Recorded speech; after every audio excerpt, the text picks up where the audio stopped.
Ulysses, Chapter 13, by James Joyce. The summer evening had begun to fold the world in its mysterious embrace. Far away in the west, the sun was setting, and the last glow of all too fleeting day lingered lovingly on sea and strand, on the proud promontory of dear old Howth, guarding as ever the waters of the bay, on the weed-grown rocks along sandy Mount shore, and last but not least, on the quiet church, whence there streamed forth at times upon the stillness the voice of prayer to her, who is in her pure radiance a beacon ever to the storm-tossed heart of man. Mary, star of the sea. The three girlfriends were seated on the rocks, enjoying the evening scene, and the air which was fresh but not too chilly. Many a time and oft were they wont to come there, to that favorite nook, to have a cozy chat beside the sparkling waves and discuss matters feminine. Sissy Caffrey and Edie Boardman with the baby in the push-car, and Tommy and Jackie Caffrey, two little curly-headed boys dressed in sailor suits with caps to match, and the name HMS Belle-Isle printed on both. For Tommy and Jackie Caffrey were twins, scarce 4 years old and very noisy, and spoiled twins sometimes, but for all that darling little fellows, with bright, merry faces and endearing ways about them. They were dabbling in the sand with their spades and buckets, building castles as children do, or playing with their big colored ball, happy as the day was long, and Edie Boardman was rocking the chubby baby to and fro in the push-car, while that young gentleman fairly chuckled with delight. He was but 11 months and 9 days old, and though still a tiny toddler, was beginning to lisp his first babyish words. Sissy Caffrey bent over him to tease his fat little plaques and the dainty dimple in his chin. "Now, baby," Sissy said, "say out big, big. I want a drink of water." And the baby prattled after her, "A jinka, jinka, jinka, jobo." Sissy Caffrey cuddled the wee chap, for she was awfully fond of children, so patient with little sufferers, and Tommy Caffrey could never be got to take his castor oil, unless it was Sissy Caffrey that held his nose and promised him the scatty heel of the loaf or brown bread with golden syrup on it. What a persuasive power that girl had, but to be sure baby Boardman was as good as gold, a perfect little dote in his fancy bib. None of your spoiled beauties. Flora McFlimsy sort was Sissy Caffrey. A truer-hearted lass never drew the breath of life. Always, with a laugh in her gypsy-like eyes and a frolicsome word on her cherry-ripe lips. A girl lovable in the extreme. And Edie Boardman laughed too, at the quaint language of the little brother. But just then, there was a slight altercation between Master Tommy and Master Jackie. Boys will be boys, and our two twins were no exception to this golden rule. The apple of discord was a certain castle of sand which Master Jackie had built, and Master Tommy would have it right go wrong, that it was to be architecturally improved by a front door, like the Martello Tower had.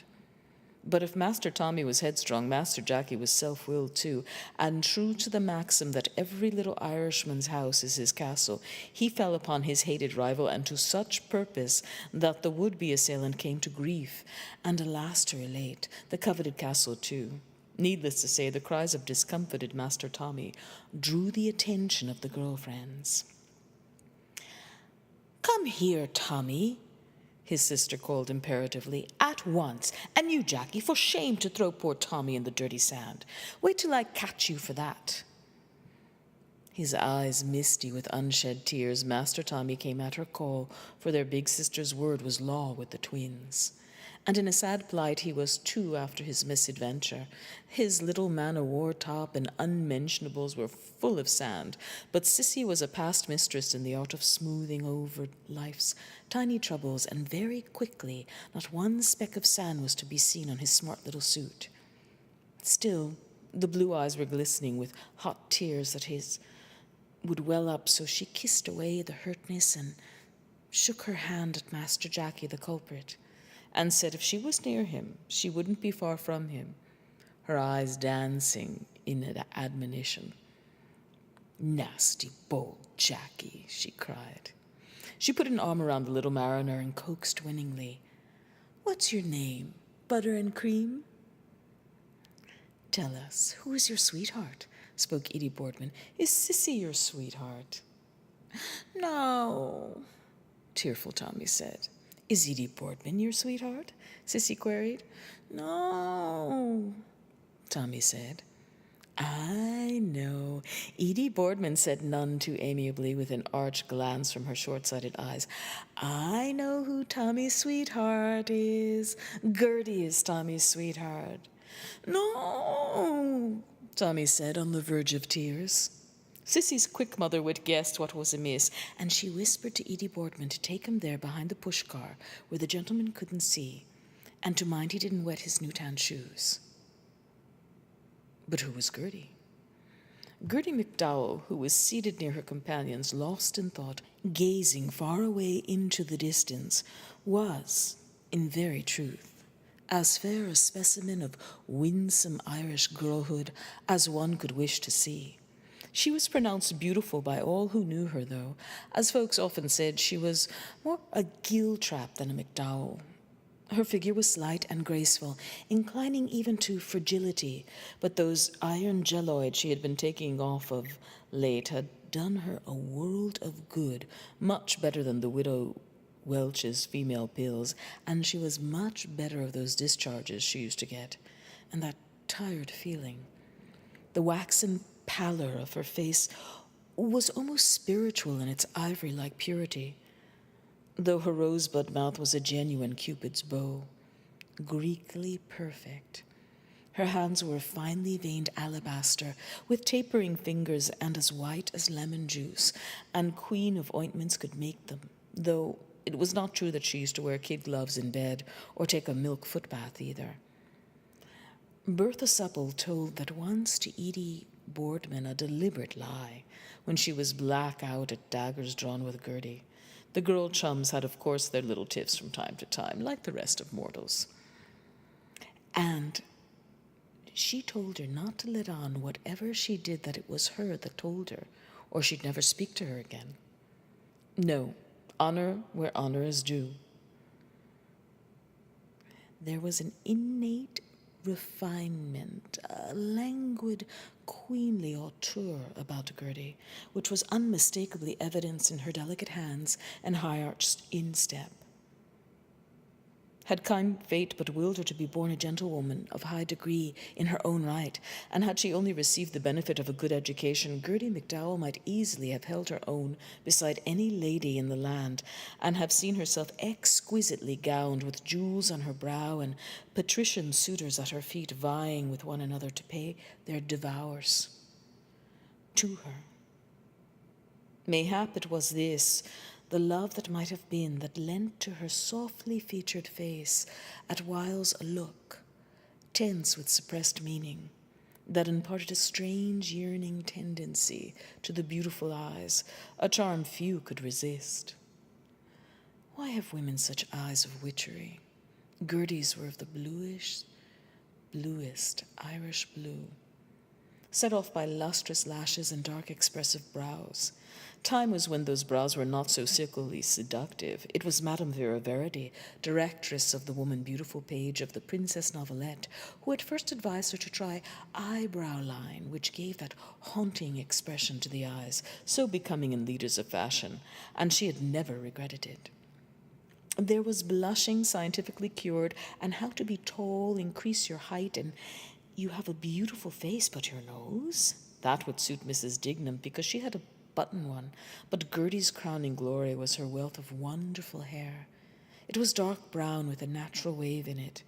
She had cut it that very morning on account of the new moon, and it nestled about her pretty head in a profusion of luxuriant clusters, and paired her nails too. Thursday for wealth.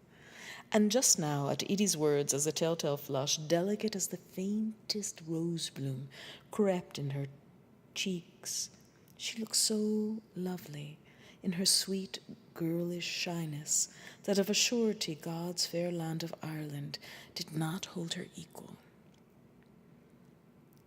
For an instant, She was silent with rather sad, downcast eyes. She was about to retort, but something checked the words on her tongue. Inclination prompted her to speak out. Dignity told her to be silent. The pretty lips pouted a while, but then she glanced up and broke out into a joyous little laugh, which had in it all the freshness of a young May morning. She knew right well, no one better, what made Squinty Edie say that because of him cooling in his attentions when it was simply a lover's quarrel. As per usual, somebody's nose was out of joint about the boy that had the bicycle off the London Bridge road, always riding up and down in front of her window. Only now, his father kept him in the evening studying hard to get an exhibition in the intermediate that was on, and he was going to go to Trinity College to study for a doctor when he left the high school like his brother W.E. Wiley, who was racing in the bicycle races in Trinity College University. Little recked he perhaps for what she felt, that dull, aching void in her heart sometimes, piercing to the core. Yet he was young, and perchance he might learn to love her in time. There were Protestants in his family, and of course Gertie knew who came first, and after him the Blessed Virgin, and then St. Joseph. But he was undeniably handsome, with an exquisite nose, and he was what he looked, every inch a gentleman. The shape of his head, too, at the back, without his cap on, that she would know anywhere something off the common, and the way he turned the bicycle at the lamp with his hands off the bars, and also the nice perfume of those good cigarettes. And besides, they were both of a size, too, he and she. And that was why Edie Boardman thought she was so frightfully clever, because he didn't go up and ride up and down in front of her bit of a garden. Gertie was dressed simply, but with the instinctive taste of a votary of dame fashion, for she felt that there was just a might that he might be out. A neat blouse of electric blue, self-tinted by Dolly dyes, because it was expected in the lady's pictorial that electric blue should be worn, with a smart V opening down to the division and kerchief pocket, in which she always kept a piece of cotton wool scented with her favorite perfume, because the handkerchief spoiled the sit. And a navy three-quarter skirt cut to the stride showed off her slim, graceful figure to perfection. She wore a coquettish little love of a hat of wide-leaved nigger straw, contrast trimmed with an underbrim of egg blue chenille, and at the side a butterfly bow of silk to tone. All Tuesday week afternoon she was hunting to match that chenille, but at last she found what she wanted at Clary's summer sales. The very it. Slightly shop-soiled, but you would never notice. 7 fingers, 2 and a penny. She did it up all by herself, and what joy was hers when she tried it on then, smiling at the lovely reflection which the mirror gave back to her. And when she put it on the water jug to keep the shape she knew that would take the shine out of some people she knew.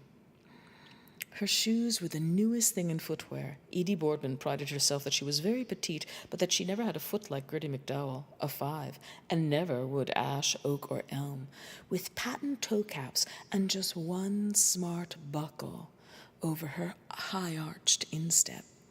Her well-turned ankle displayed its perfect proportions beneath her skirt, and just the proper amount, and no more, of her shapely limbs encased in fine spun hose, with high-spliced heels and wide garter tops.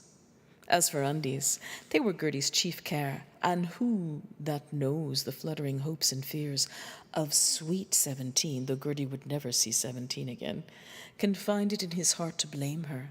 She had 4 dinky sets with awfully pretty stitchery, 3 garments and nighties extra, and each set slotted with different colored ribbons, rose pink, pale blue, mauve, and pea green. And she aired them herself and blued them when they came home from the wash, and ironed them. And she had a brickbat to keep the iron on, because she wouldn't trust those washerwomen as far as she'd seen them scorching the things. She was wearing the blue for luck, hoping against hope her own colour, and lucky too for a bride to have a bit of blue somewhere on her, because the green she wore that day week brought a grief, because his father brought him in to study for the intermediate exhibition, and because she thought perhaps he might be out, because when she was dressing that morning, she nearly slipped up the old pair on her inside out, and that was for luck and lovers' meeting if you put those things on inside out, or if they got untied, that he was thinking about you, so long as it wasn't of a Friday.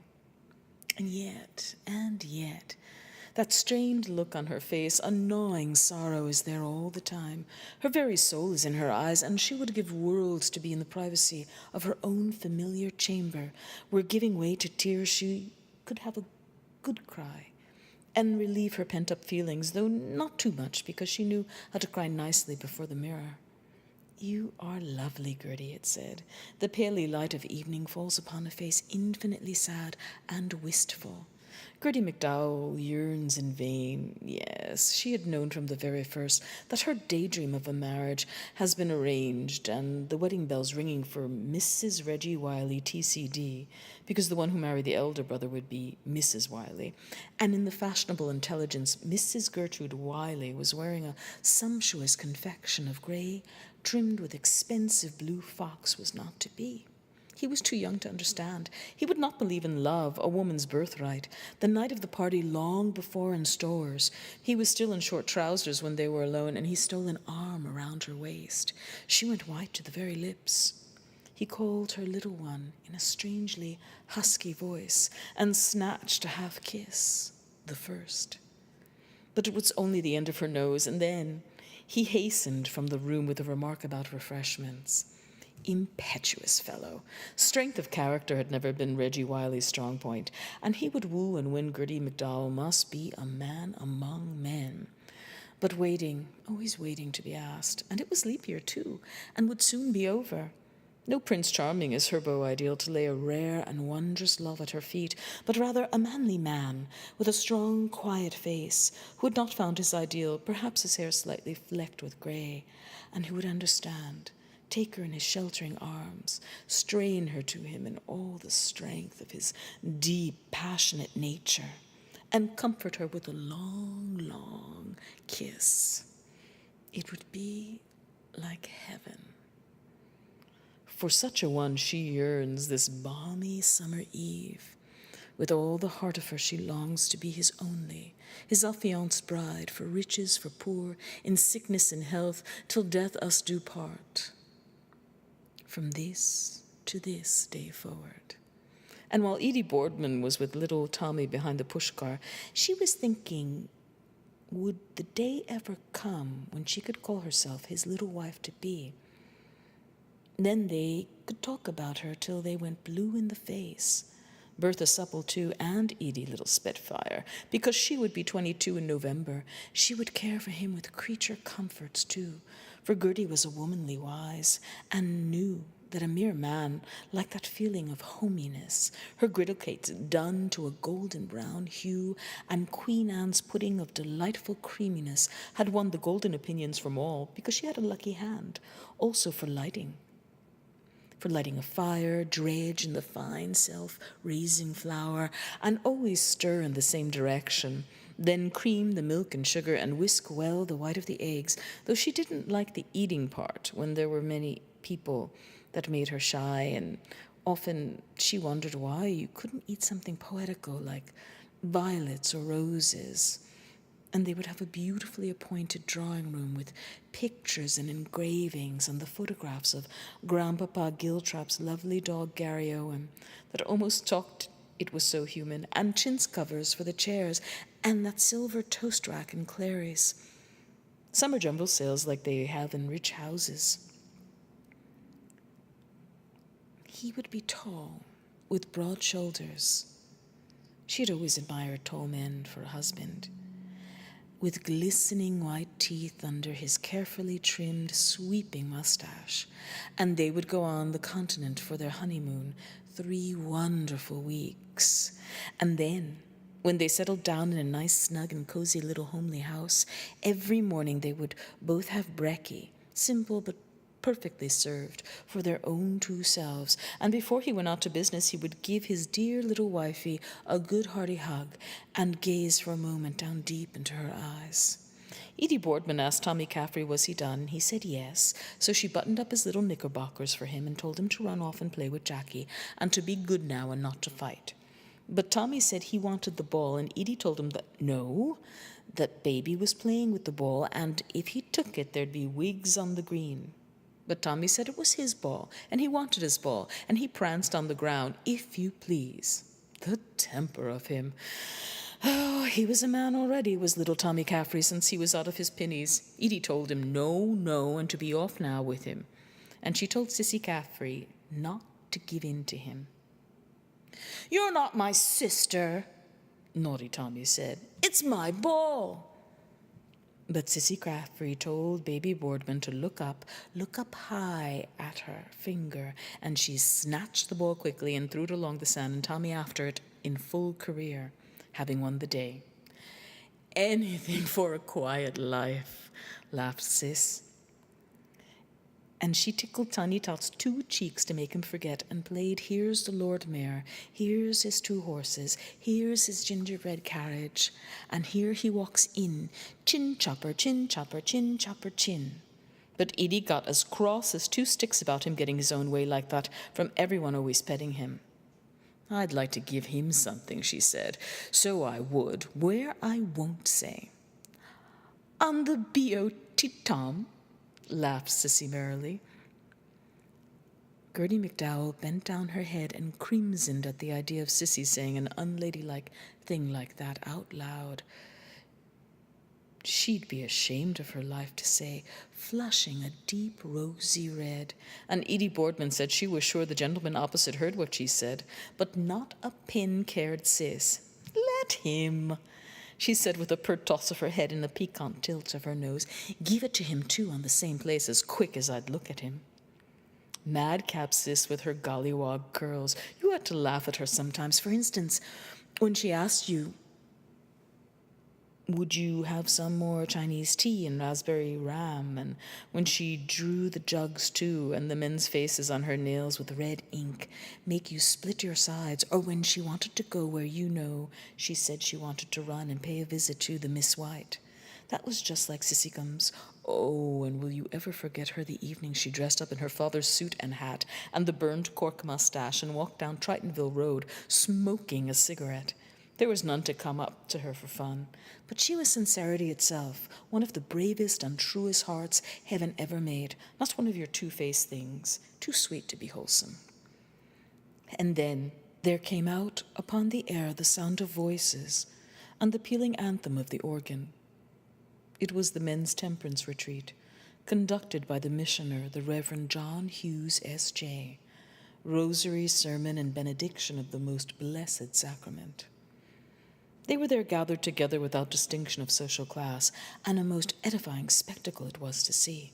In that simple fane beside the waves, after the storms of this weary world, kneeling before the feet of the Immaculate, reciting the litany of Our Lady of Loretto, beseeching her to intercede for them, the old familiar words, Holy Mary, Holy Virgin of Virgins. How sad to poor Gertie's ears. Had her father only avoided the clutches of the demon drink by taking the pledge of those powders the drink habit cured in Pearson's Weekly, she might now be rolling in her carriage, second to none. Over and over she had told herself that as she mused by the dying embers in a brown study without the lamp, because she hated 2 lights, or oftentimes gazing out of the window dreamily by the hour at the rain falling on the rusty bucket, thinking, but that vile decoction which has ruined so many hearths and homes had cast its shadow over her childhood days. Nay, she had even witnessed in the home circle deeds of violence caused by intemperance, and had seen her own father, a prey to the fumes of intoxication, forget himself completely. For if there was one thing of all things that Gertie knew, it was that the man who lifts his hand to a woman, save in the way of kindness, deserves to be branded as the lowest of the low. And still, the voices sang in supplication to the Virgin most powerful, Virgin most merciful, and Gertie, wrapped in thought, scarcely saw or heard her companions, or the twins at their boyish gambols, or the gentleman off Sandymount Green, that Sissy Caffrey called the man that was so like himself, passing along the Strand taking a short walk. You never saw him any way screwed, but still, and for all, she would not like him for a father, because he was too old or something, or on account of his face. It was a palpable case of Dr. Fell. Or his carbuncly nose with the pimples on it, and his sandy mustache a bit white under his nose. Poor father. With all his faults, she loved him still, when he sang, "Tell me, Mary, how to woo thee," or "My love and cottage near Rochelle." And they had stewed cockles and lettuce with Lazenby's salad dressing for supper. And when he sang, "The moon hath raised," with Mr. Dignam, that died suddenly and was buried, God have mercy on him, from a stroke. Her mother's birthday, that was, and Charlie was home on his holidays, and Tom and Mr. Dignam and Mrs. Patsy and Freddie Dignam, and they were there to have a group taken. No one would have thought the end was so near. Now he was laid to rest. And her mother said to him to let that be a warning to him for the rest of his days, and he couldn't even go to the funeral on account of the gout. And she had to go into town to bring him the letters and samples from his office about Catesby's cork lino, artistic standard designs, fit for a palace, gives tip-top wear and always bright and cheery in the home. A sterling good daughter was Gertie, just like a second mother in the house. A ministering angel, too, with a little heart worth its weight in gold. And when her mother had those raging, splitting headaches, who was it rubbed the menthol cone on her forehead but Gertie? Though she didn't like her mother's taking pinches of stuff. And that was the only single thing they ever had words about, taking snuff. Everyone thought the world of her for her gentle ways. It was Gertie who turned off the gas at the main every night, and it was Gertie who tacked up on the wall of that place, where she never forgot every fortnight, the chlorate of lime, Mr. Tunney, the grocer's Christmas almanac, the picture of halcyon days, where a young gentleman in the costume they used to wear then, with a three-cornered hat, was offering a bunch of flowers to his lady love with old-time chivalry through her lattice window. You could see there was a story behind it. The colors were done something lovely. She was in a soft, clinging white, in a studied attitude, and the gentleman was in chocolate, and he looked a thorough aristocrat. She often looked at them dreamily when she went there for a certain purpose, and felt her own arms that were white and soft, just like hers with the sleeves back, and thought about those times because she'd found out in Walker's pronouncing dictionary that belonged to Grandpapa Giltrap about the halcyon days, what they meant. The twins are now playing in the most approved brotherly fashion, till at last Master Jackie, who was really as bold as brass, there was no getting behind that deliberately kicked ball, as hard as ever he could, towards the seaweedy rocks. Needless to say, poor Tommy was not slow to voice his dismay, but luckily the gentleman in black, who was sitting there by himself, came gallantly to the rescue and intercepted the ball. Our two champions claimed their plaything with lusty cries, and to avoid trouble, Sissy Caffrey called to the gentleman to throw it to her, please. The gentleman aimed the ball once or twice, and then threw it up the strand towards Sissy Caffrey, but it rolled down the slope and stopped right under Gertie's skirt near the little pool by the rock. The twins clamoured again for it, and Sissy told her to kick it away and let them fight for it, so Gertie drew back her foot. But she wished their stupid ball hadn't come rolling down to her, and she gave a kick but missed, and Edie and Sissy laughed. "If you fail, try again," Edie Boardman said. Gertie smiled assent and bit her lip.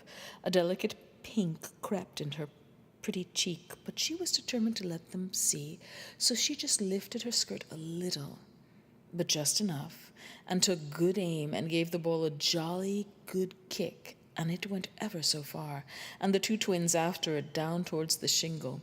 Pure jealousy, of course. It was nothing else to draw attention on account of the gentleman opposite looking. She felt the warm flush, a danger signal always with Gertie McDowell, surging and flaming into her cheeks. Till then, they had only exchanged glances of the most casual, but now, under the brim of her new hat, she ventured to look at him, and the face that met her gaze there in the twilight, wan and strangely drawn, seemed to her the saddest she had ever seen. Through the open window of the church, the fragrant incense was wafted, and with it the fragrant names of her who was conceived without stain of original sin. Spiritual vessel, pray for us. Honorable vessel, pray for us. Vessel of singular devotion, pray for us. Mystical rose. And careworn hearts were there, and toilers for their daily bread, and many who had erred and wandered, their eyes wet with contrition, but for all that bright with hope for the Reverend Father Hughes had told them. What the great Saint Bernard said in his famous prayer of Mary, the most pious Virgin's intercessory power, that it was not recorded in any age that those who implored her powerful protection were ever abandoned by her. The twins were now playing again, right merrily, for the troubles of childhood are but as fleeting summer showers. Sissy Caffrey played with the baby Borton until he crowed with glee, clapping baby hands in air. "Peep," she cried behind the hood of the push-car, and Edie asked where was Sissy gone. And then Sissy popped up her head and cried, "Ah, and my word, didn't the little chap enjoy that?" And then she told him to say Papa. "Say Papa, baby, say Pa, Pa, Pa, Pa, Pa, Pa, Pa, Pa." And baby did his level best to say it, for he was very intelligent for 11 months, everyone said, and big for his age, and the picture of health, a perfect little bunch of love. And he would certainly turn out to be something great, they said. Ha, ja, ja, ja, ha, ja. Sissy wiped his little mouth with the dribbling bib and wanted him to sit up properly and say, "Pa, pa, pa." But when she undid the strap, she cried out, "Holy St. Denis!" that he was pussing wet, and to double half the blanket the other way under him. Of course, his infant majesty was most obstreperous at such toilet formalities, and he let everyone know it. Ha, ba, ba, ba. And two great, big, lovely, big tears coursing down his cheeks. It was all no use soothing him with "No, no, baby, no," and telling him about the Gigi and where was the puff-puff, but Sis, always ready-witted, gave him in his mouth the teat of the sucking bottle, and the young heathen was quickly appeased. Gertie wished to goodness they would take their squalling baby home out of that and not get on her nerves. No hour to be out, and the little brats of twins. She gazed out towards the distant sea. It was like the paintings that man used to do on the pavement, with all the coloured chalks, and such a pity, too, leaving them there to all be blotted out. The evening and the clouds coming out, and the Bailey lit on Howth, and to hear the music like that, and the perfume of those incense they burned in the church like a kind of waft. And while she gazed, her heart went pit-a-pat. Yes, it was her he was looking at, and there was meaning in his look. His eyes burned into her as though they would search her through and through, read her very soul. Wonderful eyes they were, superbly expressive, but could you trust them? People were so queer. She could see at once by his dark eyes and his pale intellectual face that he was a foreigner, the image of the photo she had of Martin Harvey, the matinee idol, only for the mustache, which she preferred because she wasn't stage-struck, like Winnie Rippingham, that wanted they too to always dress the same on account of a play, but she could not see whether he had an aquiline nose or a slightly retroussé from where he was sitting. He was in deep mourning, she could see that, and the story of a haunting sorrow was written on his face.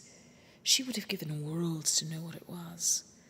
He was looking up so intently, so still, and he saw her kick the ball, and perhaps he could see the bright steel buckles of her shoes if she swung them like that, thoughtfully with the toes down.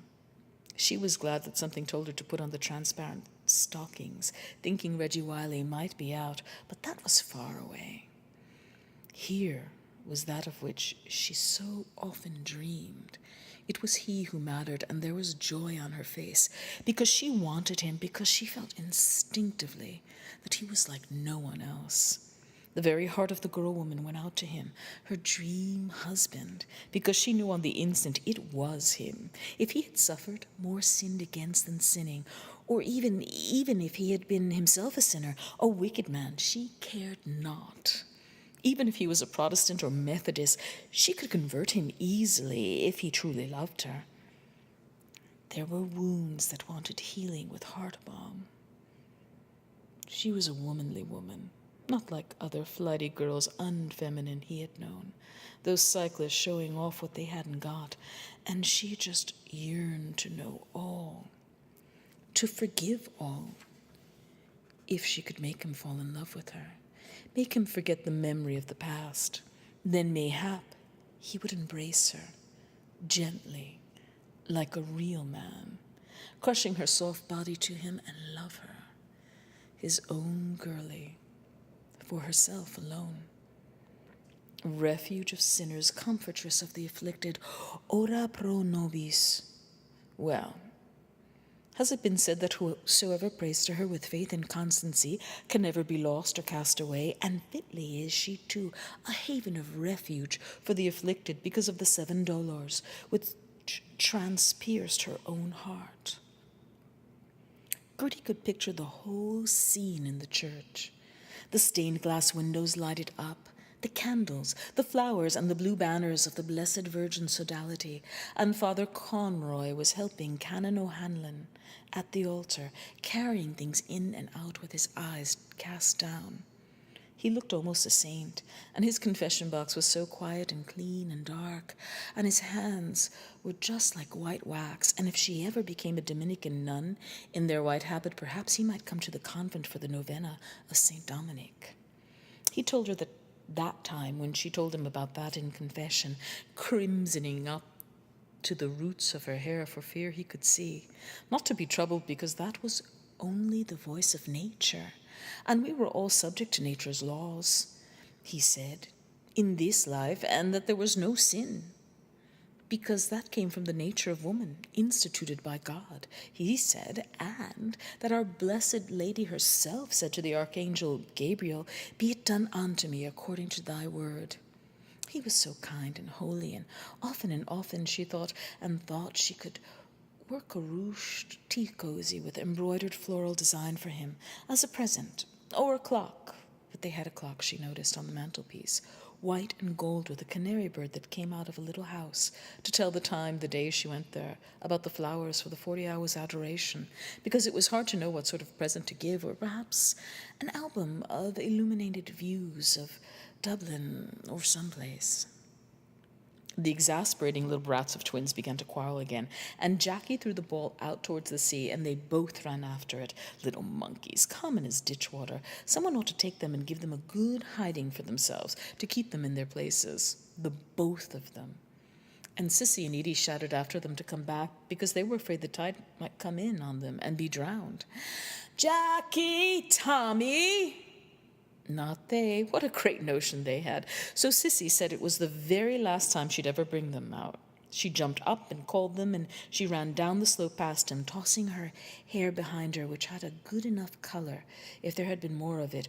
But with all the thingamary she was always rubbing into it, she couldn't get it to grow long because it wasn't natural, so she would just go and throw her hat at it. She ran with long, gandery strides. It was a wonder she didn't rip up her skirt at the side. That was too tight on her because there was a lot of the tomboy about Sissy Caffrey, and she was a forward piece wherever she thought she had a good opportunity to show off, and just because she was a good runner, she ran like that, so he could see all the end of her petticoat running and her skinny shanks up as far as possible. It would have served her just right if she had tripped up over something accidentally on purpose with her high, crooked French heels on her to make her look tall, and got a fine tumble. Tableau. That would have been a very charming exposé for a gentleman like that to witness. Queens of angels, queens of patriarchs, queens of prophets, of all saints they prayed, queen of the most holy rosary. And then Father Conroy handed the thurible to Canon O'Hanlon, and he put in the incense and censed the Blessed Sacrament, and Sissy Caffrey caught the 2 twins, and she was itching to give them a ringing good clip on the ear, but she didn't, because she thought he might be watching.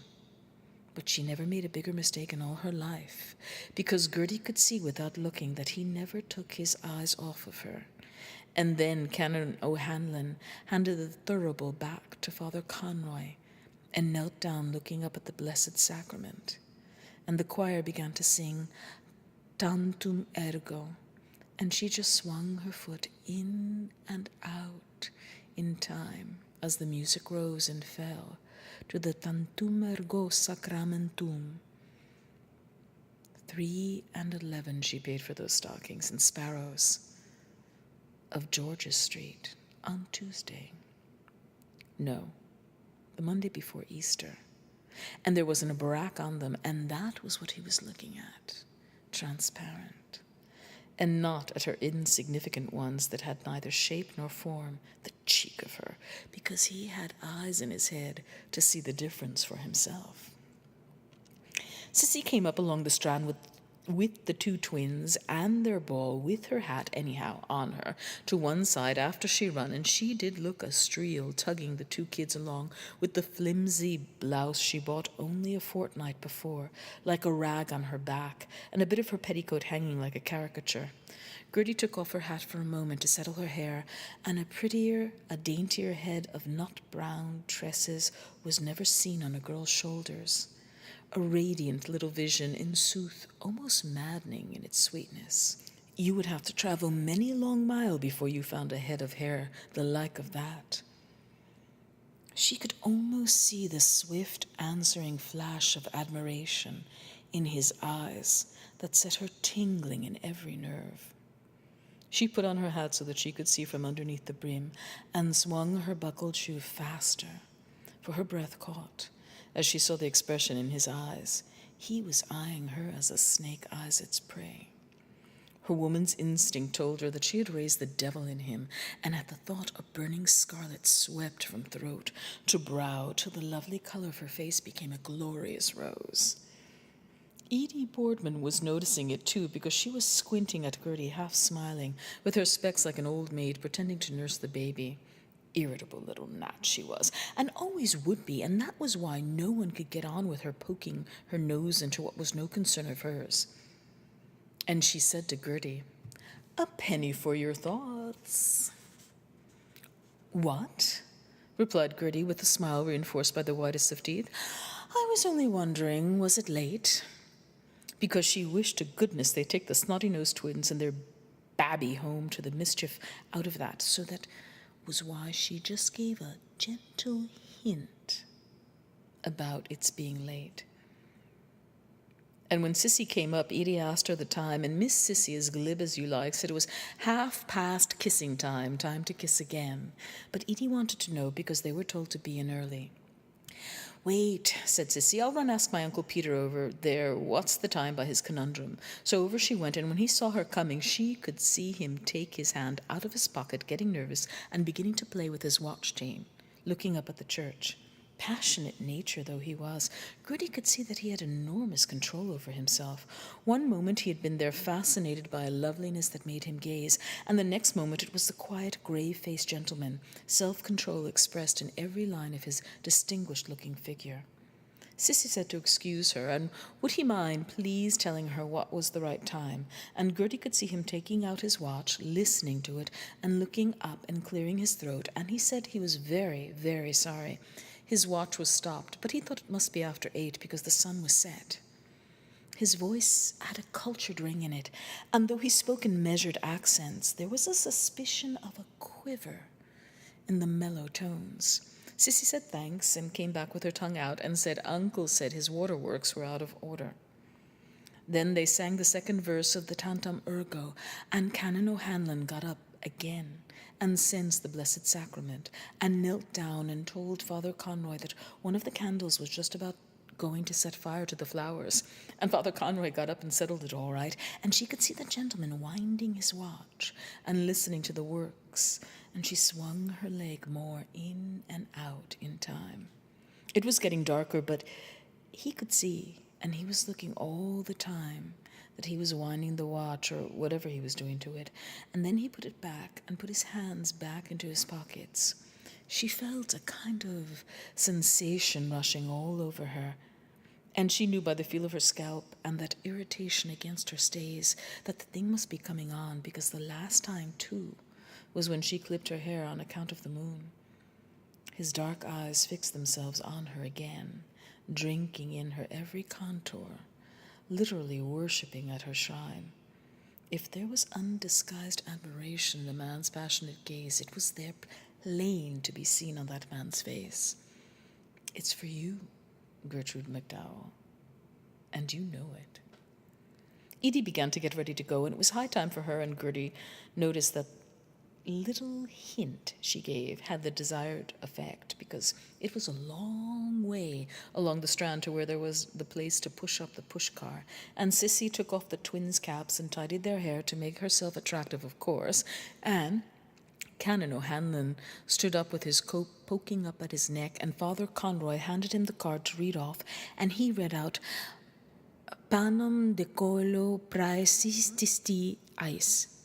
And Edie and Sissy were talking about the time all the time and asking her, but Gertie could pay them back in their own coin, and she just answered with scathing politeness when Edie asked her, was she heartbroken about her best boy throwing her over?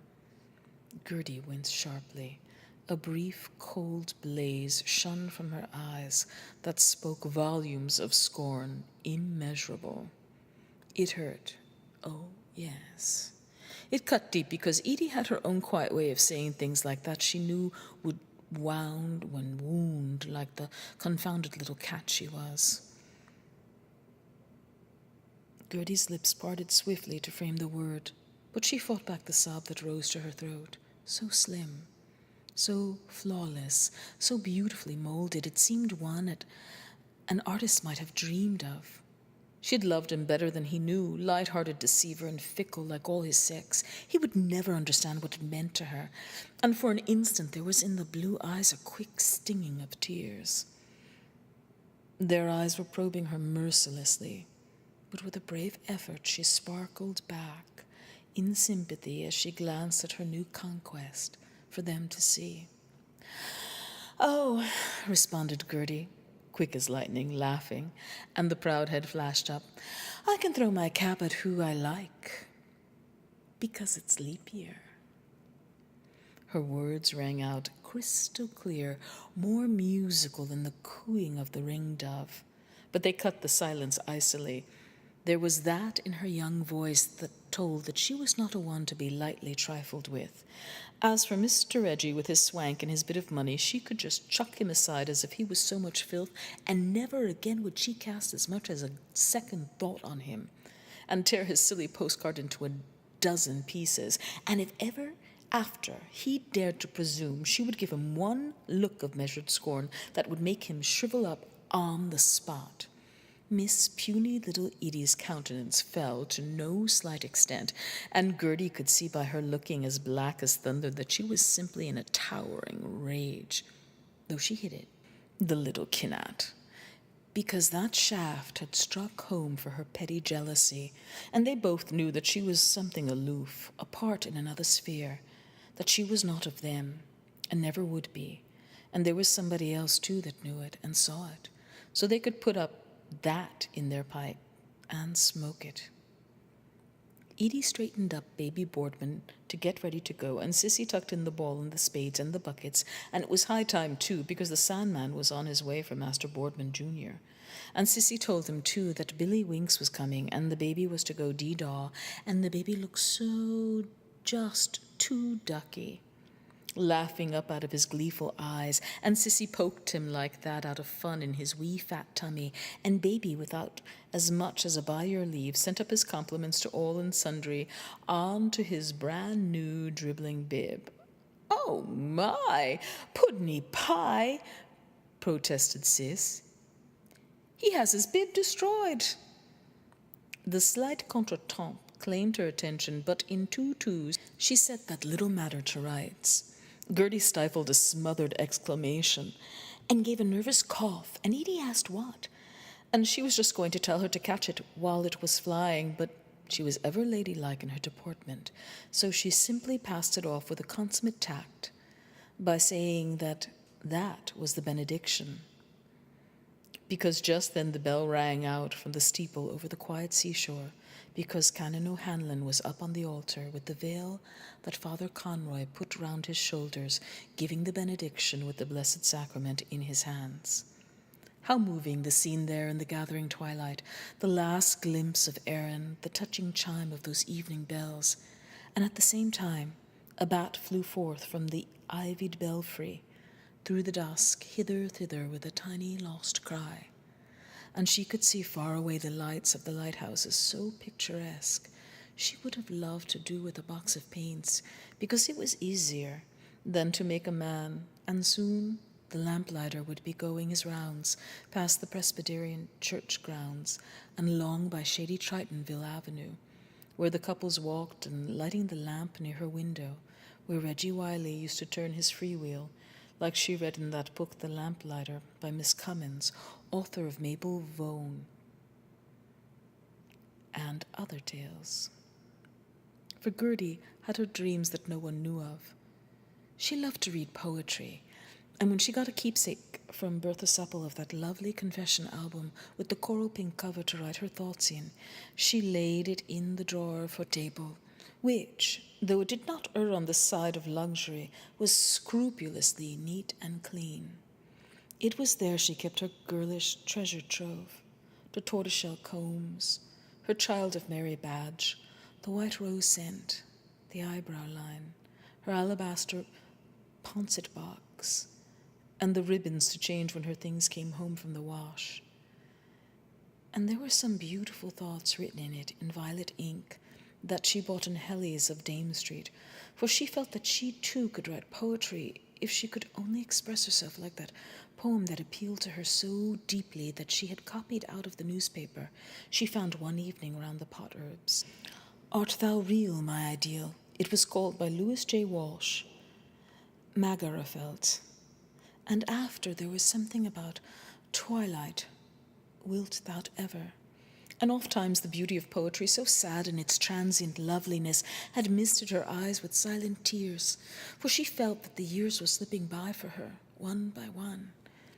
And but for that one shortcoming, she knew she need fear no competition, and that was an accident coming down Dalkey Hill, and she always tried to conceal it.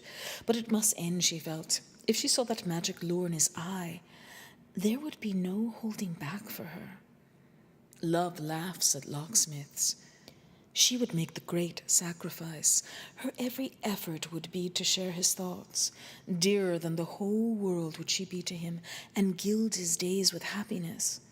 There was the all-important question, and she was dying to know, was he a married man, or a widower who had lost his wife, or some tragedy like the nobleman with the foreign name from the land of song had to have her put into a madhouse? Cruel, only to be kind. But even if, what then? Would it make a very great difference? From everything in the least indelicate, her fine-bred nature instinctively recoiled. She loathed that sort of person, the fallen woman off the accommodation walk beside the daughter that went with the soldiers and coarse men, with no respect for a girl's honor, degrading the sex and being taken up to the police station. No, not that. They would be just good friends, like a big brother and sister without all that other, in spite of the conventions of society with a big S. Perhaps it was an old flame he was in mourning for, from the days beyond recall. She thought she understood. She would try to understand him, because men were so different. The old love was waiting with little white hands stretched out, with blue, appealing eyes. Heart of mine. She would follow her dream of love, the dictates of her heart that told her he was her all in all. The only man in all the world for her, for love was the master guide. Nothing else mattered. Come what might, she would be wild, untrammeled, free. Canon O'Hanlon put the Blessed Sacrament back into the tabernacle and genuflected, and the choir sang Laudet Dominum omnes gentes. And then he locked the tabernacle door, because the benediction was over and Father Conroy handed him his hat to put on, and Cross Cat Edie asked wasn't she coming, but Jackie Caffrey called out, "Oh, look, Sissy!" And they all looked. Was it sheet lightning? But Tommy saw it too, over the trees, beside the church, blue and then green and purple. "It's fireworks," Sissy Caffrey said. And they all ran down the Strand to see over the houses and the church, helter-skelter, Edie with the pushcar and the baby born in it, and Sissy holding Tommy and Jackie by the hand so they wouldn't fall running. "Come on, Gertie," Sissy called. "It's the bazaar fireworks." But Gertie was adamant. She had no intention of being at their beck and call. If they could run like Rossies, she could sit, so she said. She could see from where she was. The eyes that were fastened upon her set her pulses tingling. She looked at him a moment, meeting his glance, and a light broke in upon her. White-hot passion was in that face, passion silent as the grave, and it had made her his. At last they were left alone without the others to pry and pass remarks, and she knew he could be trusted to the death. Steadfast, a sterling man, a man of inflexible honor to his fingertips. His hands and face were working, and a tremor went over her.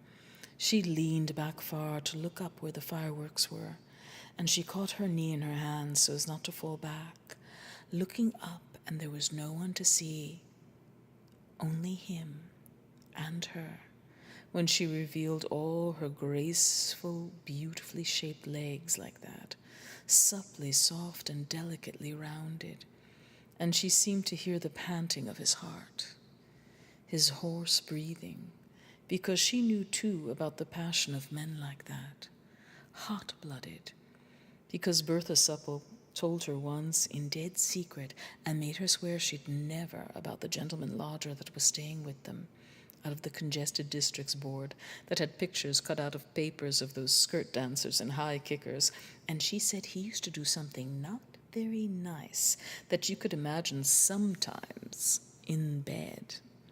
But this was altogether different from a thing like that, because there was all the difference, because she could almost feel him draw her face to his, and the first quick hot touch of his handsome lips.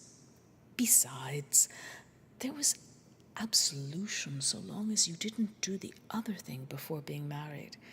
And there ought to be women priests that would understand without your telling out.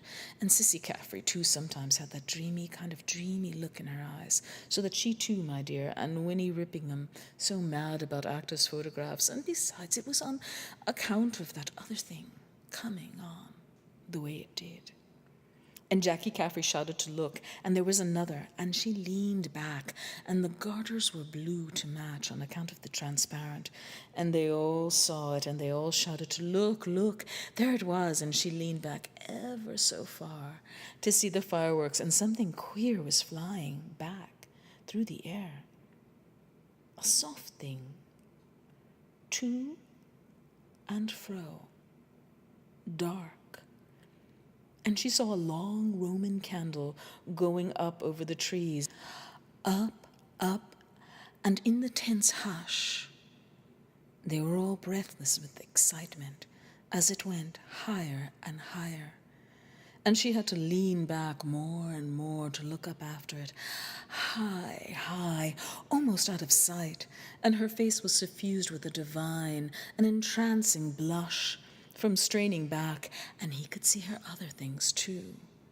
Nainsook knickers, the fabric that caresses the skin, better than those other petty with the green, 4 and 11, on account of being white, and she let him. And she saw that he saw, and then it went so high, it went out of sight a moment, and she was trembling in every limb from being bent so far back that he had a full view, high up above her knee, where no one ever, not even on the swing, or waiting, and she wasn't ashamed, and he wasn't either, to look in that immodest way like that, because he couldn't resist the sight of the wondrous revealment half awkward like those skirt dancers behaving so immodest before gentlemen looking, and he kept on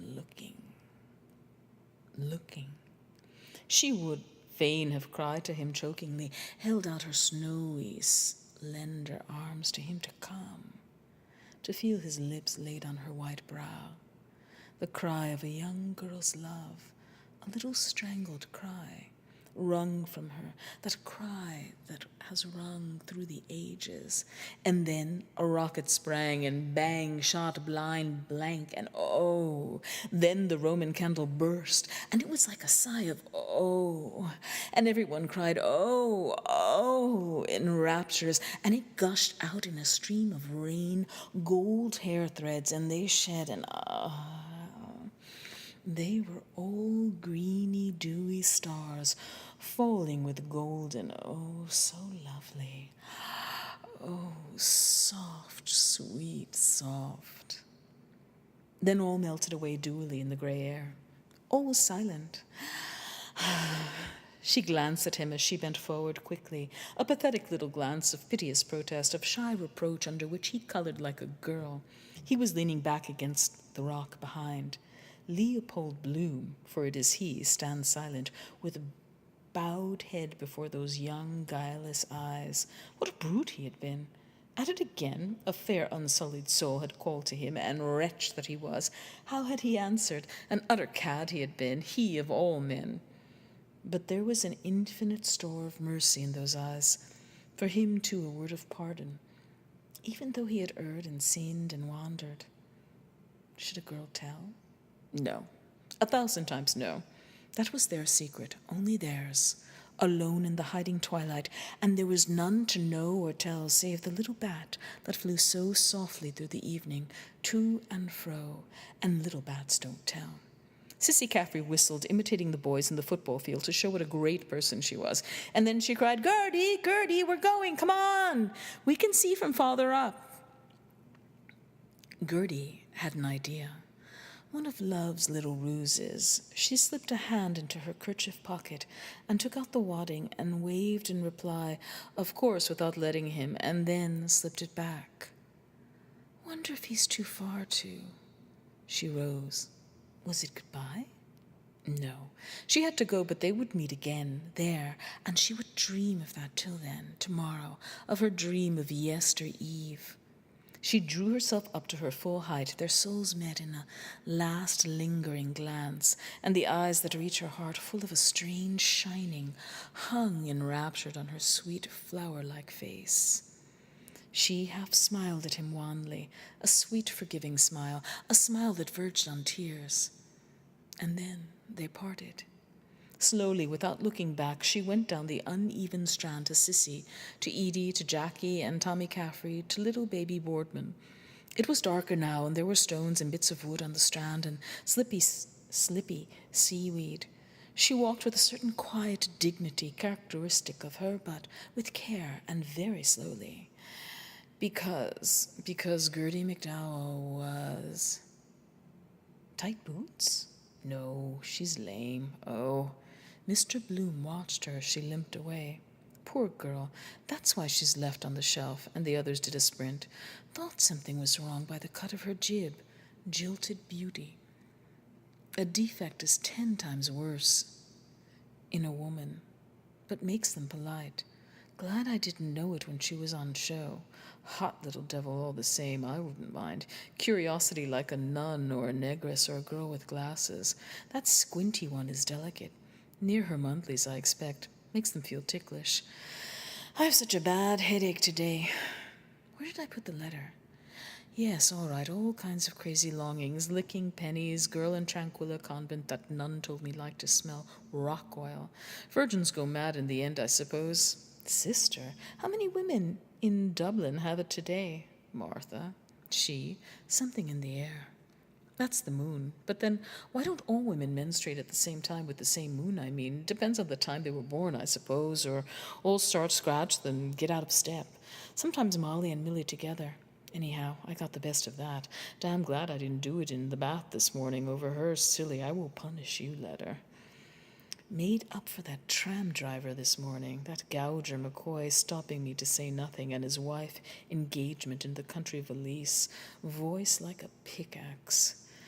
Thankful for small mercies, cheap too, yours for the asking, because they want it themselves, their natural craving, shoals of them every evening poured out of offices. Reserve better. Don't want it, they throw it at you. Catch 'em alive, oh, pity they can't see themselves. A dream of well-filled toes. Where was that? Ah, yes. Mutoscope pictures in Capel Street. For men only. Peeping Tom, Willie's hat, and what the girls did with it. Do they snapshot those girls, or is it all a fake? Lingerie does it. Felt for the curves inside her, déshabillée. Excites them also when they're, I'm all clean, come and dirty me. And they like dressing one another for the sacrifice. Millie delighted with Molly's new blouse at first, put them all on to take them all off. Molly. Why, I bought her the violet garters, us too, the tie he wore, his lovely socks and turned-up trousers. He wore a pair of gaiters the night that we first met. His lovely shirt was shining through his what? Of jet. Say a woman loses charm with every pin she takes out. Pinned together. Oh, Mary lost the pin of her. Dressed up to the nines for somebody. Fashion part of their charm. Just changes when you're on the track of the secret. Except the East. Mary, Martha, now as then. No reasonable offer refused. She wasn't in a hurry either. Always off to a fellow when they are. They never forget an appointment, out on spec, probably. They believe in chance because, like themselves. And the others inclined to give her an odd dig. At school, arms around each other's necks, or with 10 fingers interlocked, kissing and whispering secrets about nothing in the convent garden. Nuns with whitewashed faces, cool coifs, and their rosaries going up and down. Vindictive, too, for what they can't get. Barbed wire. Be sure now and write to me. I'll write to you. Now won't you? Molly and Josie Powell. Till Mr. Wright comes along, then meet once in a blue moon. Tableau. Oh, look. Who it is, for the love of God. How are you at all? What have you been doing with yourself? Kiss and delighted too. Kiss to see you, picking holes in each other's appearance. You look splendid, sister souls. Showing their teeth at one another. How many have you left? Wouldn't lend each other a pinch of salt. Ha ha. Devils they are when that's coming on them. Dark, devilish appearance. Molly often told me things a ton weight. Scratch the sole of my foot. Oh, that way. Oh, that's exquisite. Feel it myself, too. Good to rest once in a while. Wonder if it's bad to go with them then. Safe in one way. Turns milk. Makes fiddle strings snap. Something about withering plants I read in a garden. Besides, they say if the flower withers she wears, she's a flirt. All are. Dare say she felt I. When you feel like that, you often meet what you feel. Liked me or what? Dress they look at. Always know a fellow courting. Collars and cuffs. Well, cocks and lions do the same, and stags. Same time, prefer a tie undone or something. Trousers. Suppose when I was. No, gently does it. Dislike rough and tumble. Kiss in the dark and never tell. Saw something in me. Wonder what? Sooner have me as I am than some poetic chap with bear's grease, plastery hair, lovelock over his dexter optic. To aid gentlemen in literary. Ought to attend to my appearance, my age. Didn't let her see me in profile. Still, you never know. Pretty girls and ugly men marrying. Beauty and the Beast. Besides, I can't be so if Molly took off her hat to show her hair. Wide brim. Bought to hide her face. Meeting someone might know her. Bending down or carry a bunch of flowers to smell. Hair strong and rot. 10 bob I got for Molly's combings. When we were on the rocks in Hall Street. Why not? Suppose you gave her money. Why not? All prejudice. She's worth 10, 15 more a pound. What? I think so. All that for nothing. Bold hand, Mrs. Marion. Did I forget to write address on the letter like the postcard I sent to Flynn? And the day I went to Drimmy's without a necktie, wrangle with Molly, it was put me off. No, I remember. Richie Goulding's, he's another, weighs on his mind. Funny, my watch stopped at 4:30. Dust. Shark liver oil they used to clean. Could do it myself. Save. Was that just when she... Oh, he did. Into her she did. Done. Mr. Bloom, with careful hand, recomposed his wet shirt. Oh, Lord, that little limping devil. It begins to feel cold and clammy. After effect not pleasant. Still, you have to get rid of it some way. They don't care. Complimented, probably. Go home to nicey bread and milky and say night prayers with the kiddies. Well, aren't they? See her as she is spoil all. Must have the stage setting, the rouge, costume, position, music, the name, too. Amours of actresses. Neil Gwen, Mrs. Bracegirdle, Maud Branscombe, curtain up. Moonlight silver effulgence. Maiden discovered with pensive bosom. Little sweetheart, come and kiss me. Still, I feel, the strength it gives a man. That's the secret of it. Good job I let off there behind the wall coming out of Dignam's. Cider that was. Otherwise I couldn't have. Makes you want to sing after. La cause sent tada. Suppose I spoke to her. What about? Bad plan, however, if you don't know how to end the conversation. Ask them a question, they ask you another. Good idea if you're stuck. Gain time, but then you're in a cart.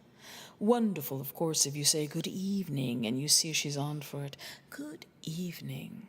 Oh, but the dark evening, in the Appian way, I nearly spoke to Mrs. Clinch. Oh, thinking she was. Phew, girl in Meath Street that night. All the dirty things I made her say. All wrong, of course. My arcs, she called it. It's so hard to find one who... Oh, if you don't answer when they solicit, must be horrible for them till they harden. And kissed my hand when I gave her the extra 2 shillings. Parrots. Press the button and the bird will squeak. Wish she hadn't called me sir. Oh, her mouth in the dark. And you a married man with a single girl. That's what they enjoy. Taking a man from another woman, or even hear of it. Different with me, glad to get away from the other chap's wife, eating off his cold plate. Chap in the Burton today, spitting back gum-chewed gristle. French letter still in my pocketbook. Cause of half the trouble. But might happen sometime, I don't think. Come in, all is prepared, I dreamt. What? Worst is beginning. How they change the venue when it's not what they like. Ask you, do you like mushrooms, because she once knew a gentleman who. Or ask you what someone was going to say when he changed his mind and stopped.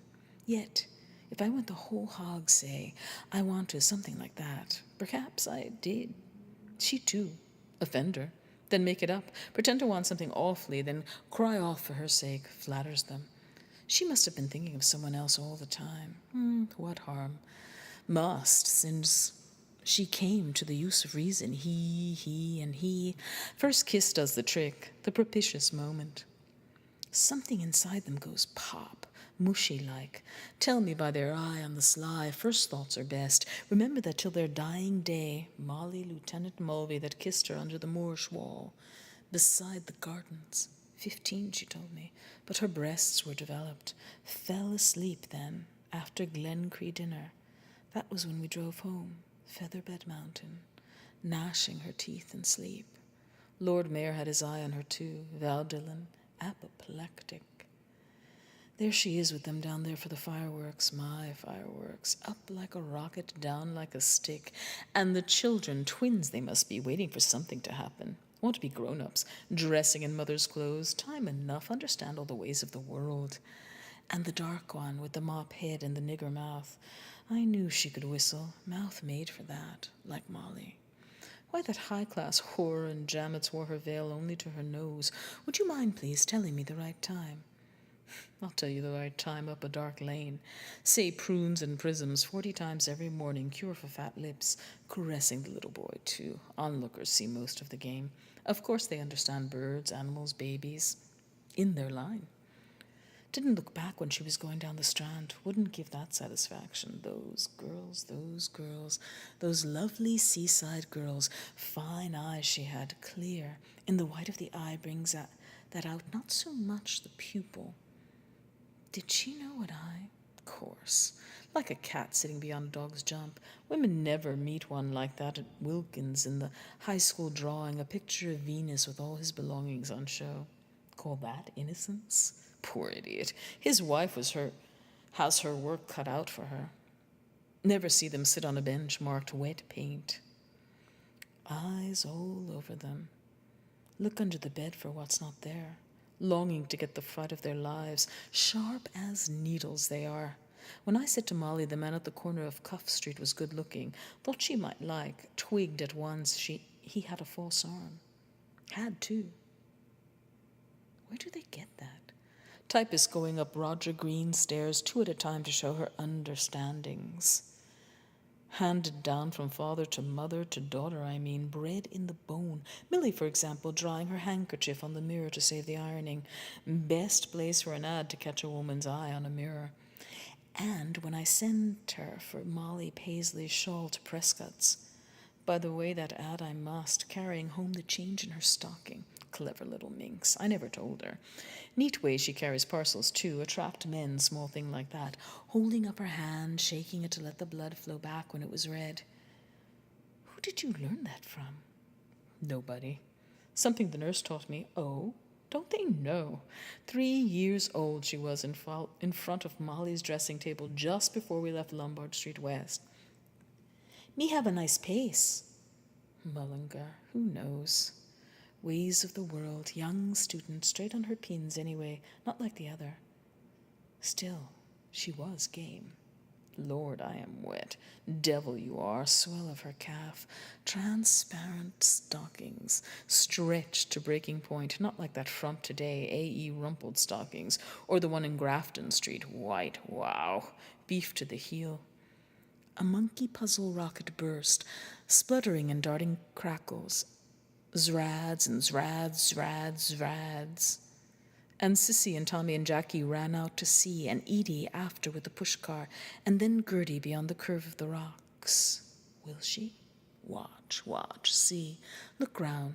She smelt an onion. Darling, I saw all. Lord. Did me good all the same. Off colour after Kiernan's, Dignam's. For this relief, much thanks. In Hamlet, that is, Lord. It was all things combined. Excitement when she leaned back. Felt an ache at the butt of my tongue. Your head, it simply swirls. He's right. Might have made a worse fool of myself, however, instead of talking about nothing. Then I will tell you all. Still, it was a kind of language between us. It couldn't be. No, Gertie they called her. Might be false name, however, like my name, and the address, Dolphin's Barn a-Blind. Her maiden name was Jemina Brown, and she lived with her mother in Irish Town. Places made me think of that, I suppose, all tarred with the same brush, wiping pens in their stockings, but the ball rolled down to her, as if it understood. Every bullet has its bullet. Of course, I never could throw anything straight at school. Crooked as a ram's horn. Sad, however, because it lasts only a few years, till they settle down to pot-walloping, and Papa's pants will soon fit Willie, and fuller's earth for the baby when they hold him out to do. No soft job. Saves them, keeps them out of harm's way. Nature. Washing child, washing corpse, Dignam.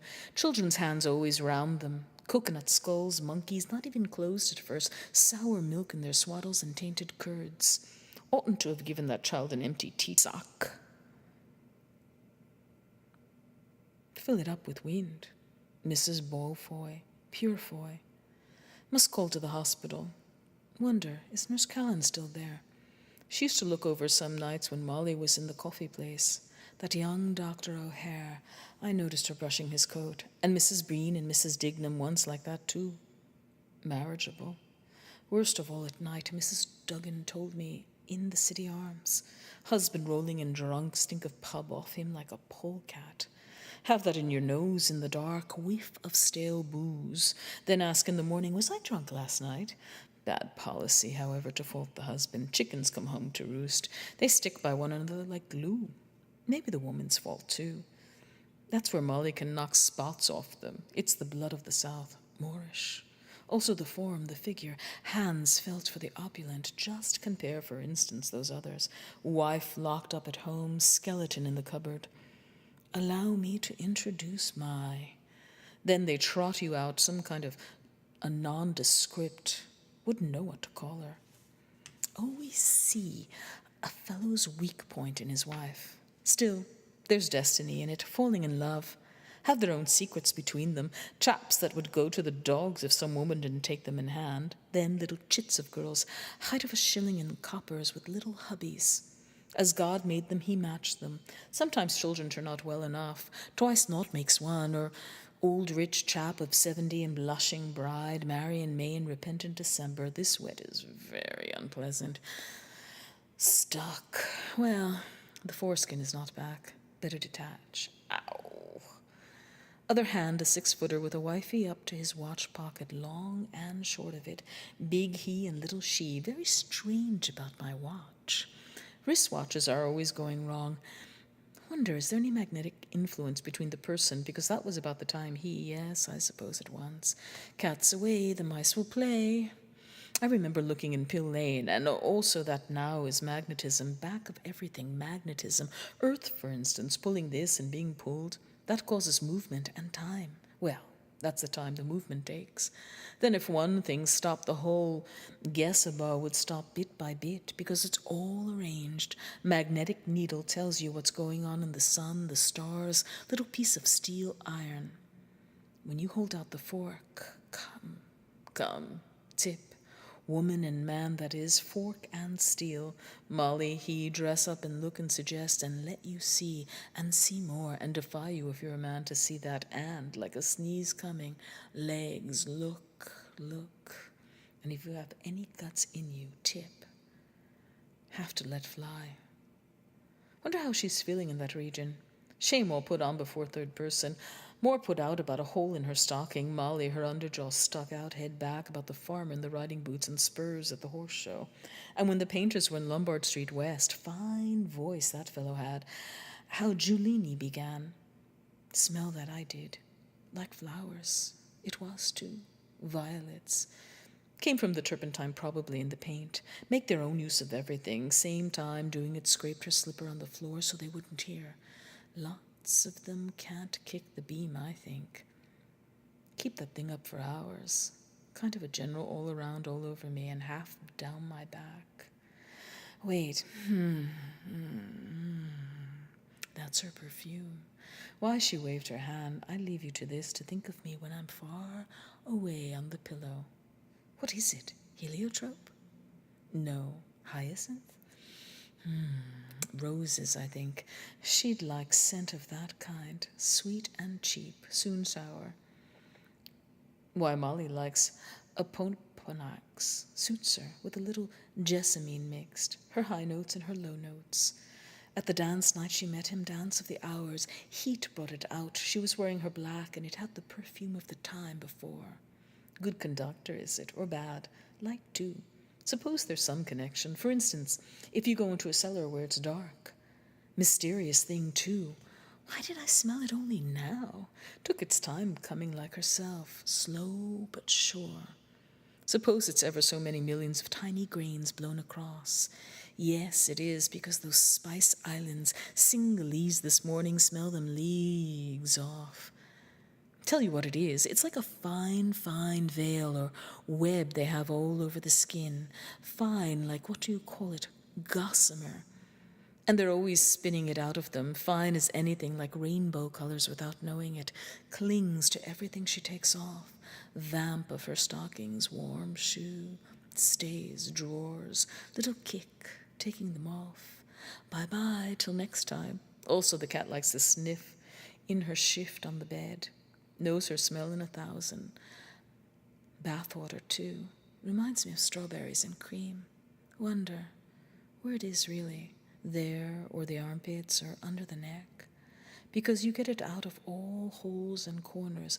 Hyacinth perfume made of oil of ether or something. Muskrat.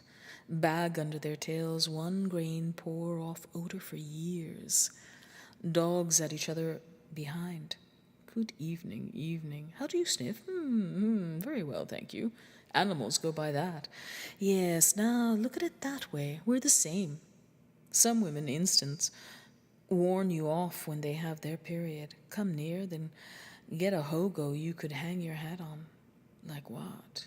Potted herrings gone stale, or oof. Please keep off the grass. Perhaps they get a man smell off us. What though? Cigar gloves Long John had on his desk the other day. Breath? What you eat and drink gives that. No, man smell, I think. Must be connected with that because priests that are supposed to be are different. Women buzz round it like flies round treacle. Railed off the altar, get on to it at any cost. The tree of forbidden priest, oh, Father, will you? Let me be the first to. That diffuses itself all through the body, permeates, source of life. And it's extremely curious, the smell. Celery sauce. Let me. Mr. Bloom inserted his nose, into the opening of his waistcoat. Almonds or no, lemons it is. Ah, no, that's the soap. Oh, by the by, that lotion. I knew there was something on my mind. Never went back, and the soap not paid. Dislike carrying bottles like that hag this morning. Hines might have paid me the 3 shillings. I could mention Meagher's just to remind him. Still, if he works that paragraph, 2 and 9. Bad opinion of me he'll have. Call tomorrow. How much do I owe you? 3 and 9? 2 and 9, sir. Ah, might stop him giving credit another time. Lose your customers that way, pubs do. Fellows run up a bill on the slate and then slinking around the back streets into somewhere else. Here's this nobleman passed before, blown in from the bay, just went as far as turn back. Always at home at dinner time, looks mangled out. Had a good tuck in, enjoying nature now. Grace after meals, after supper walk a mile. Sure, he has a small bank balance somewhere. Government sit. Walk after him now, make him awkward like those newsboys me today. Still, you learn something. See ourselves as others see us, so long as women don't mock that matter. That's the way to find out. Ask yourself who he is now. The Mystery Man on the Beach. Prize Titbit Story by Leopold Bloom. Payment at the rate of 1 guinea per column. And that fellow today at the graveside in the brown mackintosh. Corns on his kismet, however. Healthy, perhaps absorb all the whistle brings rain, they say. Must be somewhere. Salt in the Ormond damp. The body feels the atmosphere. Old Betty's joints are on the rack. Mother Shipton's prophecy, that is about ships around they fly in the twinkling. No. Signs of rain it is. The Royal Reader and distant hills seem coming nigh. Howth, Bailey Light, 2, 4, 6, 8, 9. See, has to change or they might think it a house. Breckers. Grace, darling. People afraid of the dark. Also glowworms, cyclists, lighting up time. Jewel, diamonds flash better. Women. That is a kind of reassuring. Not going to hurt you. Better now, of course, than long ago. Country roads run you through the small guts for nothing. Still, 2 types there are you bob against. Scowl or smile. Pardon? Not at all. Best time to spray plants too in the shade after the sun. Some light still. Red rays are longest. Roig Biv Vance taught us. Red, orange, yellow, green, blue, indigo, violet. A star, I see. Venus. Can't tell yet. 2. When 3, it's night. Were those night clouds there all the time? Looks like a phantom ship. No, wait. Trees, are they? An optical illusion. Mirage. Land of the setting sun, this is. Home rule sun setting in the southeast. My native land. Good night. Dew falling. Bad for you, dear, to sit on that stone. Brings on white fluxions. Never have little baby, then less he was big, strong, fight his way up through. Might get piles myself. Sticks too, like a summer cold, sore on the mouth, cut with grass or paper worse. Friction of the position. Like to be like that rock she sat on. Oh, sweet little, you don't know how nice you looked. I begin to like them at that age. Green apples, grab at all that offer. Suppose it's the only time we cross legs seated. Also the library today, those girl graduates, happy chairs under them, but it's the evening influence. They feel all that, open like flowers, know their hours, sunflowers, Jerusalem artichokes in ballroom chandeliers, avenues under the lamps, nightstock in Matt Dillon's garden where I kissed her shoulder. Wish I had a full-length oil painting of her then. June was there too, I wooed. The year returns, history repeats itself, ye crags and peaks, I'm with you once again. Life, love, voyage round your little world.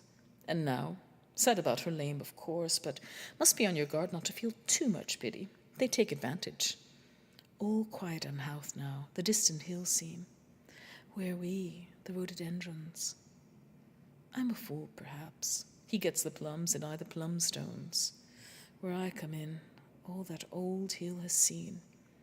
Names change, that's all.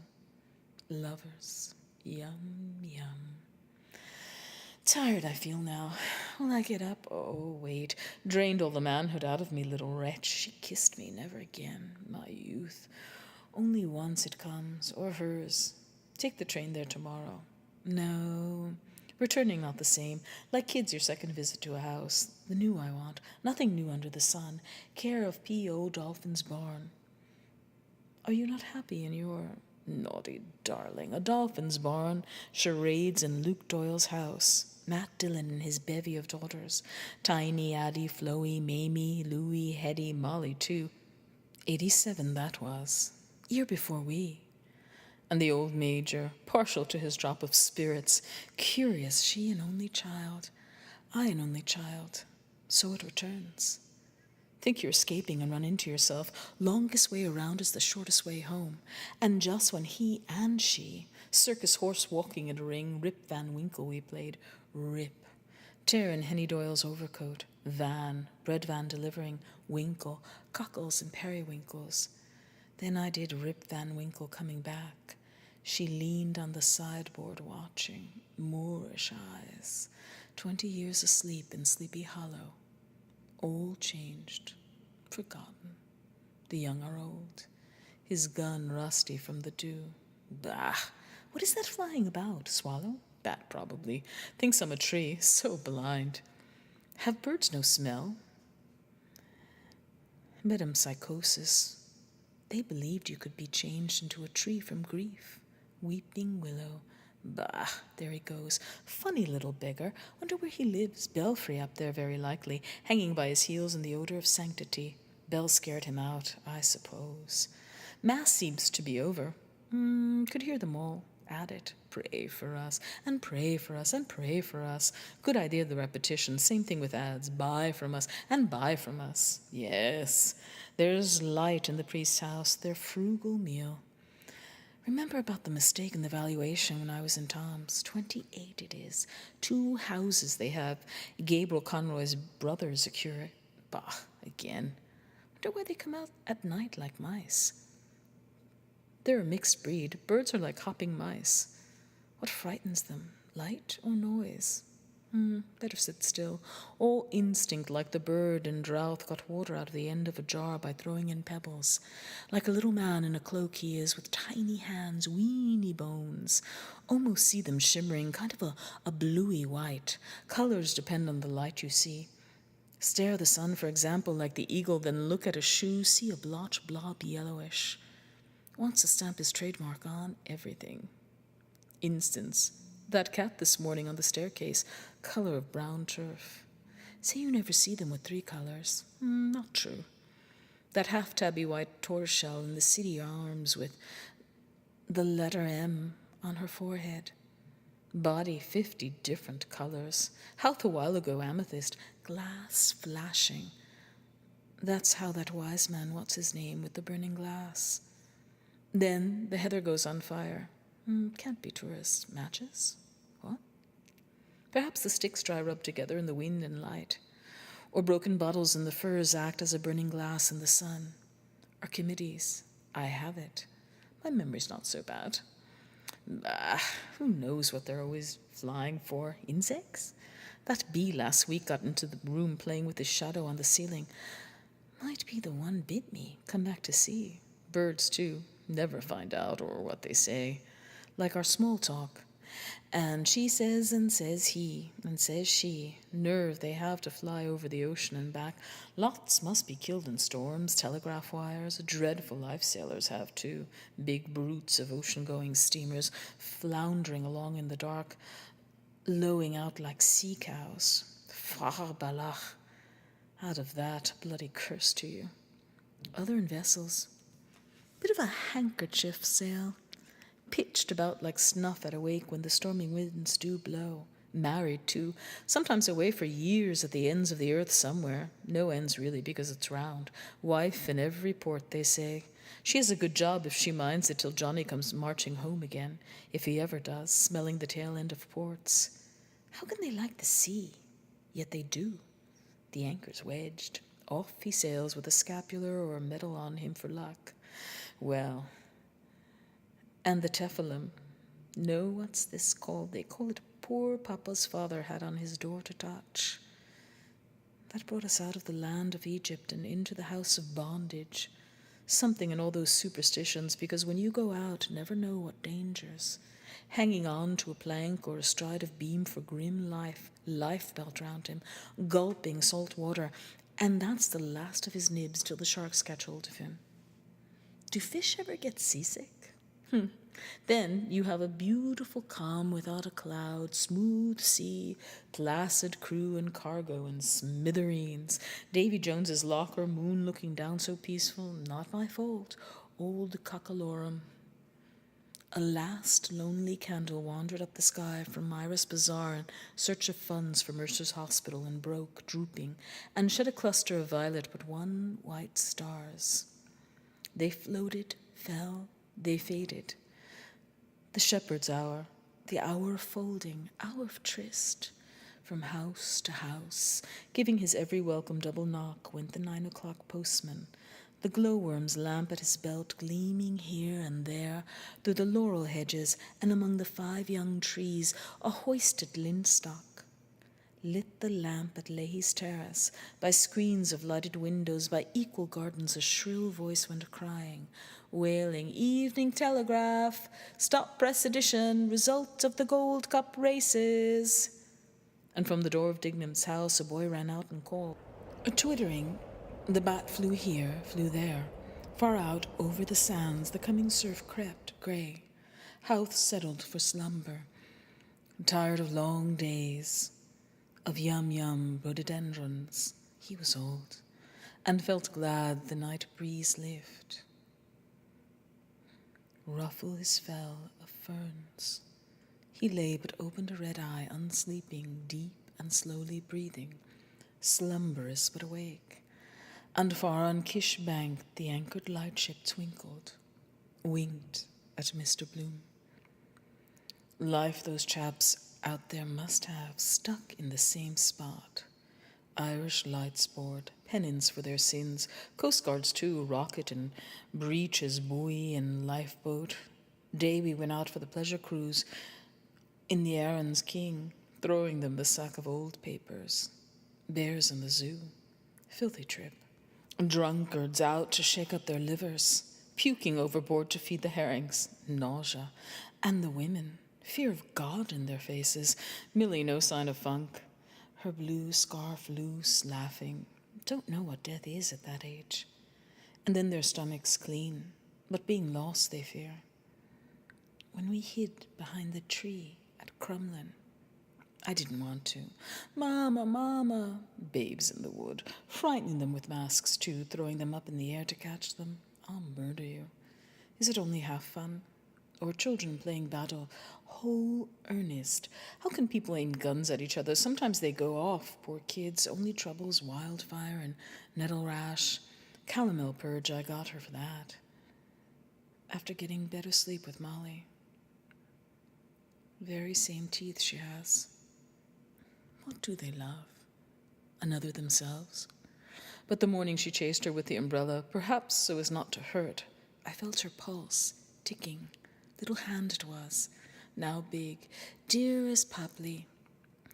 All that the hand says when you touch. Love to count my little waistcoat buttons. Her first days, I remember, made me laugh to see. Little paps to begin with. Left one is more sensitive, I think. Mine too. nearer the heart, patting themselves out if fat is in fashion. Her growing pains at night, calling, wakening me. Frightened she was when her nature came on her first, poor child. Strange moment for the mother, too, brings back her girlhood, Gibraltar. Looking from Buena Vista, O'Hara's Tower, the seabirds screaming. Old Barbary ape that gobbled all his family. Sundown, gunfire for the men to cross the lines. Looking out over the sea, she told me. Evening like this, but clear. No clouds. I always thought I'd marry a lord or a rich gentleman coming with a private yacht. Buenas noches, señorita. El hombre ama la muchacha hermosa. Why me? Because you were so foreign from the others. Better not stick here all night like a limpet. This weather makes you dull. Must be getting on 9 by the light. Go home. Too late for Leia, Lily of Killarney. No, might be still up. Called to the hospital to see. Hope she's over. Long day I've had. Martha, the bath, funeral, House of Keys, museum with those goddesses, Daedalus' song, then that baller and Barney Kiernan's. Cut my own back there. Drunken ranter is what I said about his God made him wince. Mistake to hit back.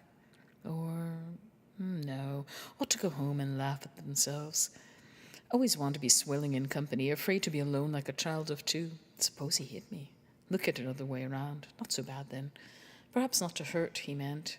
3 cheers for Israel, 3 cheers for the sister-in-law he hawked about, 3 fangs in her mouth, same style of beauty.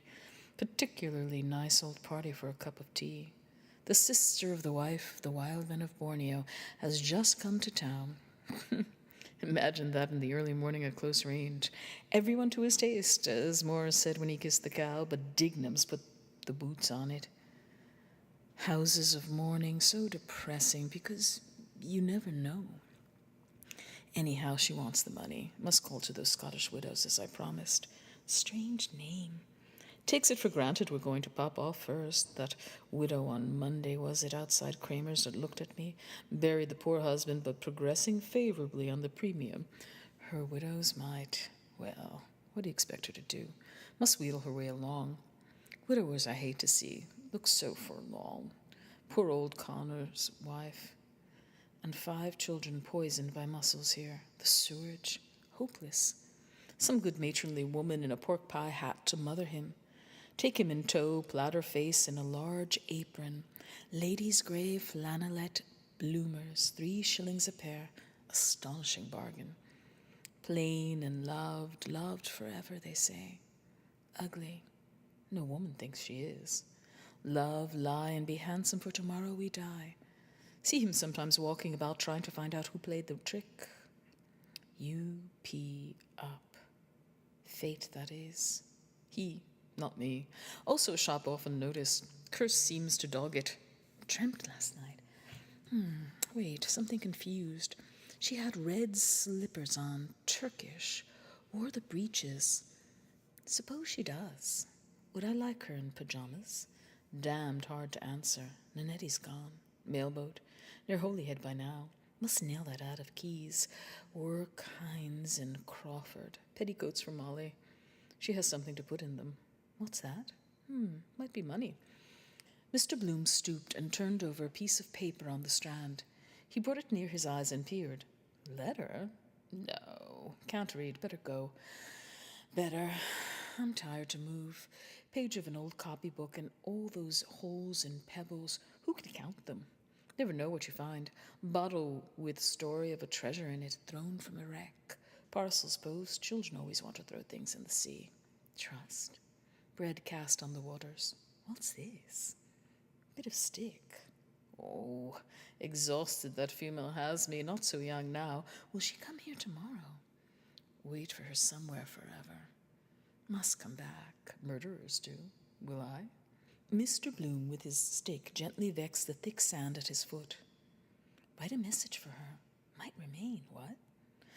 I, some flat-foot tramp on it in the morning. Useless, washed away.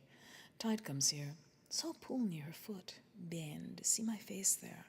Dark mirror, breathe on it, stirs. All these rocks with lines and scars and letters. Oh, those transparent. Besides, they don't know. What is the meaning of that other world? I called you naughty boy because I do not like. A-M-A. No, room, let it go. Mr. Bloom effaced the letters with his slow boot. Hopeless thing, sand. Nothing grows in it. All fades. No fear of big vessels coming up here. Except Guinness's barges. Round the Kish in 80 days. Done half by design. He flung his wooden pen away. The stick fell in silted sand. Stuck. Now, if you were trying to do that for a week on end, you couldn't. Chance. We'll never meet again. But it was lovely. Goodbye, dear. Thanks. Made me feel so young.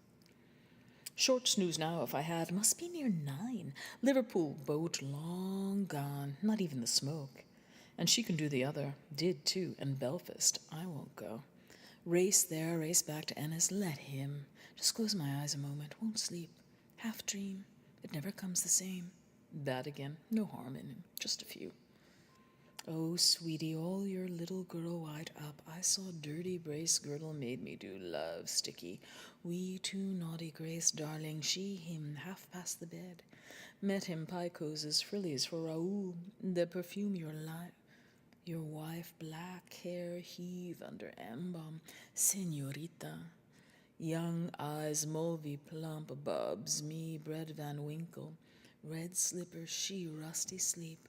Wander years of dreams, return tail end, Agandath swoony lovey. Showed me her next year in drawers, return next, in her next. A bat flew. Here, there, here. Far in the grey, a bell chimed. Mr. Bloom, with open mouth, his left boot sanded sideways, leaned, breathed, just for a few. Cuckoo, cuckoo, cuckoo. The clock on the mantelpiece in the priest's house cooed where Canton O'Hanlon and Father Conroy and the Reverend John Hughes S.J. were taking tea and soda bread and butter and fried mutton chops with catsup and talking about cuckoo, cuckoo, cuckoo, because it was a little canary bird that came out of his little house to tell the time, that Gertie McDowell noticed the time she was there, because she was as quick as anything about a thing like that, was Gertie McDowell, and she noticed at once that the foreign gentleman that was sitting on the rocks looking was cuckoo, cuckoo.